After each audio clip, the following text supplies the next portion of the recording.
अस्सलाम वालेकुम नाज़रीन, मैं हूं वसीम अली। वेलकम करूंगा आपको अपने यूट्यूब चैनल के ऊपर। नाज़रीन, कल से जो आज तक की डेवलपमेंट्स हैं, अहम डेवलपमेंट्स, उसके ऊपर बात करेंगे। कोई 2-3 न्यूज़ हैं जिनको डिस्कस करना है आज के विलाग के अंदर। और एक तो ये है कि तहरीक इंसाफ की सफ़ों के अंदर कल से जो है ना वो भरपूर किस्म का मातम छाया हुआ है। और तहरीक इंसाफ मिन्नतें और तरले करने के ऊपर भी जो है होता रहा है। क्या मामला, इसके ऊपर बात करेंगे। लेकिन एक और भी न्यूज़ है, उसको भी डिस्कस करना बड़ा ज़रूरी है। वो ये है कि इमरान खान ने जो मौजूदा तैनाती हुई है, यानी कि जनरल आसिम मुनीर साहब, उनकी तैनाती को रोकने के लिए या फिर आसिम मुनीर साहब की ज़ात को स्किप करने के लिए इमरान ने कौन कौन से इक़दाम उठाए। इमरान ने क्या कुछ नहीं किया इस पिछले 5-6 माह के अंदर कि आसिम मुनीर को जो है वो किसी तौर पर आर्मी चीफ नहीं होना चाहिए। इसके ऊपर भी नज़र डालना जो वो बड़ा ही ज़रूरी है। और साथ में आपको एक बड़ी खबर दें कि जो साबिक वज़ीर-ए-आज़म पाकिस्तान रहे हैं, यानी कि मियां नवाज शरीफ, उनकी जो ताहयात नाअहली थी वो ख़त्म होने जा रही है। इसके ऊपर भी आपको जो है वो तफसील से आगाह करेंगे। बढ़ते हैं पहले स्टार्ट से ही कि तहरीक इंसाफ की सफ़ों के अंदर मातम छाया हुआ है और अब तहरीक इंसाफ मिन्नतें तरलों के ऊपर भी आ रही है। लेकिन यूथियों को देखें वो क्या कह रहे हैं जी। यूथिये तो अब ये कह रहे हैं जी कमाल हो गया है, जो इमरान खान ने जो तैनाती करनी थी ना वही इन्होंने की है। इमरान ने बड़ा प्रेशर बिल्ड किया है और यही तैनाती जो है वो बनती थी। ये नवाज शरीफ ने, ये शहबाज शरीफ ने, आसफ अली जरदारी ने बड़े मजबूर होकर ये तैनाती की है कि इन्होंने मेरिट का ख्याल रखा है। बल्कि आपको मैं बताऊँ, एक सीनियर यूथी के साथ आज मेरी बैठक हुई, बल्कि बैठक भी ना कहें कि चलते फिरते थोड़ी सी जो है वो बात हुई। तो वो कह रहा था कि जी बड़ा अच्छा हो गया पाकिस्तान के अंदर कि ये जो अहम तैनाती हो गई है बड़ी खुश उसलूबी से हुई है। हालांकि कौन सी खुश उसलूबी से हुई है, वो हमें पता है कि तहरीक इंसाफ की सफ़ों के अंदर मातम की हालत है। इमरान किसी को मुंह दिखाने के काबिल नहीं रहे।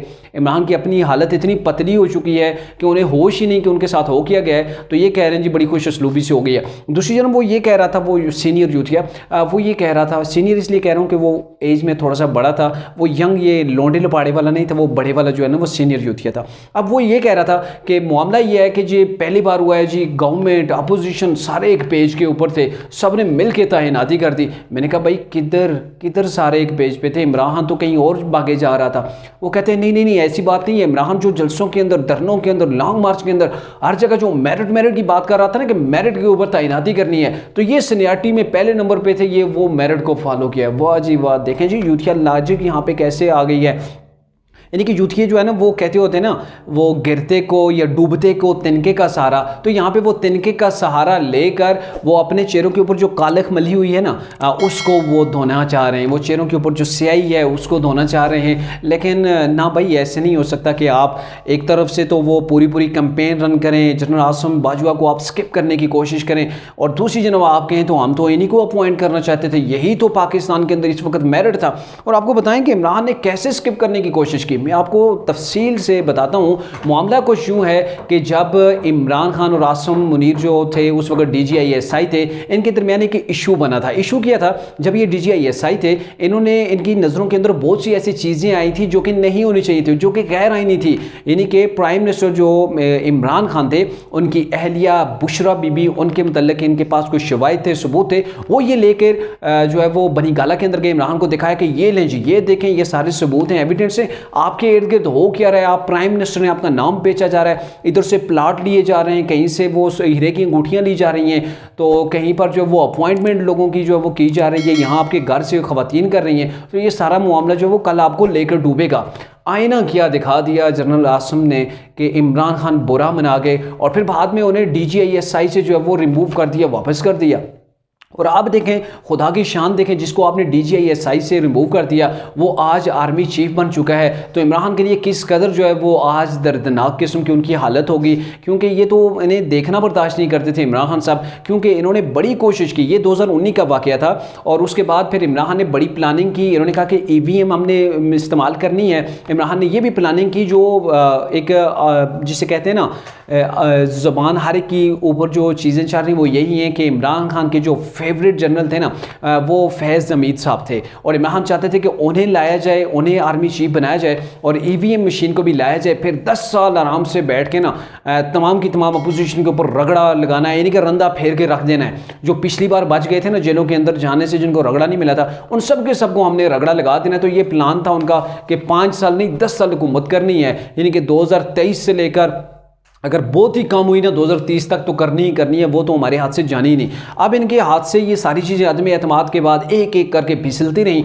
और इमरान खान की तशवीश के अंदर इजाफा हुआ। वही वजह थी कि इमरान खान बड़े पागल से किए हुए सड़कों के ऊपर आते थे, कभी इदारों के ऊपर चढ़ दौड़ते थे, कभी अदलिया के ऊपर, कभी किसी को गालियाँ दे रहे होते हैं, कभी वो साजिशी बयानियों की थ्योरियाँ लेके सामने आ जाते हैं। तो ये सारे मुहर्रिकात वही थे कि इमरान खान का जो प्लान था, क्योंकि इन्होंने अवाम को खुश नहीं किया था, वोट अवाम ने देने थे, लेकिन इन्होंने अवाम के वोटों की वो भाले ताक रखा। इन्होंने कहा जी उनकी हमें ज़रूरत ही नहीं है, क्योंकि हमने ईवीएम मुतारफ़ करवानी है, ईवीएम फर्स्ट टाइम आएगी, किसी को पता ही नहीं चलेगा कैसे वोट जो है वो चोरी हुए, ऊपर अपनी मर्जी का जर्नल बैठा देंगे। ये जो कह रहे थे ना कि अभी मौजूदा गवर्नमेंट के ऊपर इल्ज़ाम लगा रहे थे कि अपनी मर्जी का जर्नल लाना चाहते हैं, इसलिए अपनी मर्जी का लाना चाहते हैं कि अपनी करप्शन छुपाएंगे। और ये तमाम का तमाम जो ये खाका जो इमरान बता रहे थे, इमरान का अपना था, ये अपने इनके जहन के अंदर ये चीज़ें थी और ये अप्लाई कर रहे थे दूसरों के ऊपर। वाह भाई कि ये जो ऐसा करने जा रही है, ये तमाम इमरान के अपने जहन के अंदर वो चीज़ें थी, वो नक्शा था जो उन्होंने अपने लिए तैयार किया हुआ था, वो उसको दूसरों के ऊपर फिट करके उनको बदनाम करने की जो है वो कोशिश जारी रही।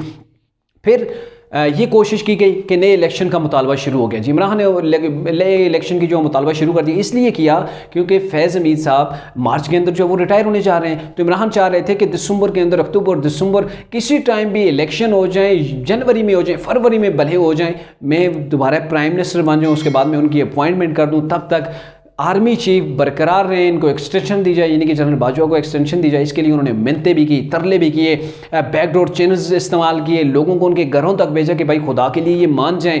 फिर प्रोग्राम्स के अंदर जाके उन्हें ऑफ़र की कि भाई हम आपको दे रहे हैं ना, आप आ जाएं, आप एक्सटेंशन ले लें, जब आपकी एक्सटेंशन को हम दे रहे हैं तो आप क्यों नहीं ले रहे, आप एक्सटेंशन दें, हम नए इलेक्शन करवाएं, नए इलेक्शन के बाद अपॉइंटमेंट होगी। तो उसकी बड़ी वजह यही थी कि उस वक्त तक आसम मुनीर साहब जो है वो रिटायर हो जाएंगे, क्योंकि वो 26 या 27 नवंबर को जो वो रिटायर होने जा रहे थे। तो ये सोचकर उन्होंने ये किया कि ये तो रिटायर हो जाएंगे और फिर उसके बाद हम अपनी मर्जी का जो जर्नल लगा लेंगे ना। वो अभी जो सीनियरिटी के लिहाज से फैज़ हमीद साहब वो 5वें नंबर पर थे, ये रिटायर हो जाते हैं तो वो चौथे पे आ जाते थे। तो आराम से आप सीनियरिटी के अंदर किसी को भी प्राइम मिनिस्टर जो है वो चूज़ कर सकते हैं, उसके पास इस चीज़ का इस्तेकाक होता है। तो ये देखें कि हर बार हर जगह इमरान ने कोशिश की कि उन्हें स्किप करें, और अब जी जाके बड़े बड़े वो ब्लेंडर लोग छोड़ रहे हैं कि ये तैनाती जो है हम इसको वेलकम करते हैं, बड़ी खुशाइन तैनाती है, मेरिट को फॉलो किया गया, हम भी यही चाहते थे, आप नहीं चाहते थे, आप मत बोलें झूठ। अब हमको कितना आप जो वो बेवकूफ़ बनाएंगे। एक तरफ तो आपने इदारे को जो है वो उसके ऊपर कीचड़ इतना उछाला मैच इसलिए कि ये नया आर्मी चीफ जो वो अपॉइंट ना हो सके, इसको डिले किया जाए। और दूसरी जनब अभी भी आपको बताएं कि तरीक इंसाफ नए आर्मी चीफ से भी क्या एक्सपेक्टेशन जो है रख रही है। असद उमर ये कहते हैं कि आप जो नया आर्मी चीफ आ गया है, ये भी इलेक्शन की हमें डेट दे दे, इलेक्शन करवा दे, ताकि पाकिस्तान जो है वो महफूज हाथों के अंदर चला जाए, ये हो जाए वो हो जाए। अरे भाई तुम किस लिहाज से, किस आईनी शिक के तहत आप डिमांड कर रहे हो कि आप जो नया आर्मी चीफ है वो इलेक्शन करवा दे, या फिर वो गवर्नमेंट के ऊपर प्रेशर डाले कि गवर्नमेंट जो है वो नए इलेक्शन की तरफ चली जाए। ये कौन सा आप जो मुतालबा कर रहे हैं जो गैर जमहूरी है। और देखें पहले आर्मी चीफ से भी यही आपने कहा, उसने उस रोज़ ये बड़े वाज़े अंदाज में तो आपने वो लास्ट खिताब के अंदर कह दिया कि भाई हमें जो है वो हमने अपने आप को महदूद कर लिया है आईनी हदूद के अंदर, हमने सियासत के अंदर नहीं जाना, हमने अपने आप को ए पोलिटिकल कर लिया है। तो फिर आप क्यों घसीट रहे हैं? नया आर्मी चीफ है उसको भी घसीट कर जो है वो आप ला रहे हैं पॉलिटिक्स के अंदर, वो आपको डेट देगा कि नए इलेक्शन कब होंगे। ये तो गवर्नमेंट का काम है, वो उसको अपना टेन्योर आप उससे पूरा करने दें। आपके पास अगर गवर्नमेंट होती, आपने किसी को जो है वो इलेक्शन का ऐसे डेट दे देनी थी। आपके लिए तो सब कुछ ठीक है, दूसरे के लिए वो चीज़ ठीक ही नहीं होती, जायज़ ही नहीं होती। तो ये तमाम के तमाम इनके ड्रामे जो है वो जारी हैं। अच्छा आपको बताते हैं एक और चीज़ जो इसके अंदर जो देखी गई है कि फवाद चौधरी ने एक ट्वीट कर दिया है जी। फवाद चौधरी ने ट्वीट किया, वो क्या कह रहा है, असद उमर क्या कह रहे हैं। फवाद चौधरी साहब कह रहे हैं कि हुकूमत संजीदगी का मुजाहरा करते हुए आम इंतखाबात पर रजामंदगी का इज़हार करे, इदारों को सियासी फैसलों का हिस्सा न बनाए। लो जी ट्वीट आप भी देख लें कि क्या लिखा हुआ है कि कह रहे हैं कि इदारों को सियासी फैसलों के अंदर जो है वो ना लाया जाए। दूसरी तरफ असद उमर जो पाँव पकड़ रहे हैं कि भाई खुदा के लिए आ जाओ, हमें नए इलेक्शन की डेट दे दो। तो ये फिर सारा मुआवजा किया। एक आपका उठ के जो पार्टी का जनरल सेक्रेटरी होता है वो उठ के मिन्नतें करता है, इदारों को इन्वॉल्व करने की कोशिश करता है। आपकी पिछली 4 साल तारीख जो रही है, आपने तो इदारे को कंट्रोवर्शियल ही बनाया, आप तो इदारे को ले के पॉलिटिक्स के अंदर आए, और अब आप कह रहे हैं कि जी ये इदारों को जो है इस चीज़ के अंदर नहीं आना चाहिए। साथ में ये कह रहे हैं सियासी जमातें फ्रेमवर्क खुद जो है वो तय करें, आवाम को जो स्टेक होल्डर जो है वो आवाम है उनको ही तस्लीम किया जाए, और हुक्मरान आवाम के लिए फ़ैसलों को हतमी माने। मुल्क ने आगे बढ़ना है तो जमहूरियत को जो बहाल करना होगा। वाह भाई, मतलब इस वक्त मुल्क आगे नहीं बढ़ रहा, जमहूरियत पाकिस्तान के अंदर बहाल नहीं है, यहाँ पे कोई डिक्टेटर हुकूमत कर रहा है। आप कहना क्या चाह रहे हैं? जब आप सेम पेज के ऊपर थे तब जमहूरियत पाकिस्तान के अंदर जो वो उसकी रेल पहल थी। अभी एक गवर्नमेंट है, एक कानूनी आईनी गवर्नमेंट मौजूद है, वो अपने मामलात को आगे बढ़ा रही है। तो आप कैसे कह सकते हैं कि यहाँ पे जो है वो जमहूरियत बहाल नहीं है? आप किस जगह पे रहते हैं जहाँ आपको जमहूरियत नज़र नहीं आ रही है? ये जमहूरियत यही है जो आप इस किस्म के इतने बड़े इल्ज़ामात लगा के फिर भी आप जो है वो आराम से बैठे होते हैं, यही जमहूरियत है। अगर आपने डिक्टेटर की जो वो गवर्नमेंट देखी होती ना, आपको लग पता जाता कि क्या होता है। आप डिक्टेटर के जो है वो एक खटपुतली को देख लें कि इमरान खान ने कैसे गवर्नमेंट की, कैसे जो बोलता था उसके उठा के जेलों के अंदर जो है वो डलवाया। सोशल मीडिया एक्टिविस्ट को आप लोगों ने उठा के जो वो जेलें भरी। आप कह रहे हैं, लोगों को बता रहे हैं, आपने साफ़ियों का जीना आराम किया, साफ़ियों को चैनल से वो जो है वो हाइड करवाया, चैनल से उन्हें उनकी नौकरियों को जो वो आपने ख़त्म करवाया। आप यूट्यूब के ऊपर आ गए। बहुत से ऐसे साफ़ी हैं जो चैनल से निकाले गए, यूट्यूब पर चले गए थे और अब उनकी वापसी हो रही है मेन स्ट्रीम के ऊपर, जो है वो अब वापसी हो रही है। तो ये वो फवाद चौधरी अभी कह रहे हैं कि अभी पाकिस्तान के अंदर जमहूरियत नहीं है, ये जब आएंगे तब जमहूरियत आएगी। जमहूरियत इनके साथ लिंक की हुई है। अच्छा, बात करते हैं वो नवाज शरीफ की के ताहियात अहली के हवाले से, क्योंकि आज सुप्रीम कोर्ट के अंदर एक अहम केस था। अहम केस की जो है वो अहम फैसला आया है और ये था कि फैसल वावडा जिसके ऊपर ताहियात अहली लगा दी गई थी, तो उनका मामला था, उन्होंने कोर्ट के अंदर एडमिट किया है कि इन्होंने झूठ बोला, इन्होंने कोर्ट को गुमराह किया। काफ़ी संगीन किस्म के इनके मामला थे फैसल वावडा के, जो इन्होंने झूठ बोला। बल्कि यहाँ तक कि इन्होंने अपने वो जो इनके एक्सपायर डेट वाले जो इनके पासपोर्ट थे वो इन्होंने कोर्ट के अंदर जमा करवाए थे और आज इन्होंने कहा जी मैंने झूठ बोला था, इन्होंने मुआफ़ी मांग ली। तो इसके ऊपर सुप्रीम कोर्ट ने कहा अगर आप मुआफ़ी ना मांगते, आप इस चीज़ को एडमिट ना करते कि आप गलती पर थे, तो हमने आपको कभी भी जो है वो ताहियात अहली आपकी ख़त्म नहीं करनी थी, लेकिन इसलिए ख़त्म कर रहे हैं कि आपने हमसे मुआफ़ी मांग ली है, आपने अपना जुर्म जो है वो कबूल कर लिया है। माजी के अंदर तो कम से कम ऐसा हमने नहीं देखा है कि नवाज शरीफ को कैसे ताहियात नाअहल किया गया। किस बेस के ऊपर नाअहल किया गया? कि उन्होंने बेटे से तनख्वाह नहीं ली। बेटे से कौन सी तनख्वाह? जो नवाज शरीफ के अकाउंट के अंदर नहीं आई थी। आपको भी पता है जो बैरूनी मुल्क पाकिस्तानी हैं, किसी मुल्क का भी आइन है उसको फॉलो करना पड़ता है, कानून जो है वहाँ पे जो पाकिस्तानी है वहाँ उनकी कोई जॉब, कुछ ना कुछ चीज़ जो है वो शो करनी पड़ती है कि इनकी जॉब है। अब वहाँ पे इनके बेटे की अपनी कंपनी थी, तो बेटे ने कहा यहाँ पे अगर आप रहते हैं तो आपकी यहाँ पे वो कंपनी के अंदर जो है वो आपकी जॉब शो कर देते हैं। तो वो शो की गई, उसकी जॉब जो सैलरी थी वो इनके अकाउंट के अंदर अभी आई नहीं थी। तो उस चीज़ को कि आपके पास जो सैलरी आनी थी आपने वो अपने एहसासों के अंदर शो नहीं की, इसलिए आपको डिस्क्वालीफाई किया जाता है लाइफ टाइम के लिए। उस वक्त उन्हें किसी किस्म की कोई रियायत नहीं दी गई। हालांकि वो शख्स जो 3 बार पाकिस्तान का प्राइम मिनिस्टर रह चुका है, जिसकी पाकिस्तान के लिए बहुत ज़्यादा खिदमात हैं, उन्हें पाकिस्तान की सियासत से बाहर कर दिया गया। लेकिन फैसल वावडा शायद ज़रूरी थे, इनको जो है वो मौका फराम कर दिया गया। लेकिन अब नवाज शरीफ जब पाकिस्तान वापस आएंगे तो मुमकिन तौर पर ये तो हमारे पास या उनके पास एक बड़ा अहम फैसला आ गया है, जो एक नज़ीर आ गई है फैसले की कि फैसल वावडा की ताहियात नाअहली को कैसे ख़त्म किया गया। और आज कोर्ट ने यह कहा है कि नेक्स्ट इलेक्शन जब भी होंगे, ये 5 साल के लिए थी वो ख़त्म हो चुकी है, अब नेक्स्ट जब इलेक्शन होंगे आप उसके अंदर जब वो इलेक्शन लड़ सकते हैं, आप अपने हल्के की नुमाइंदगी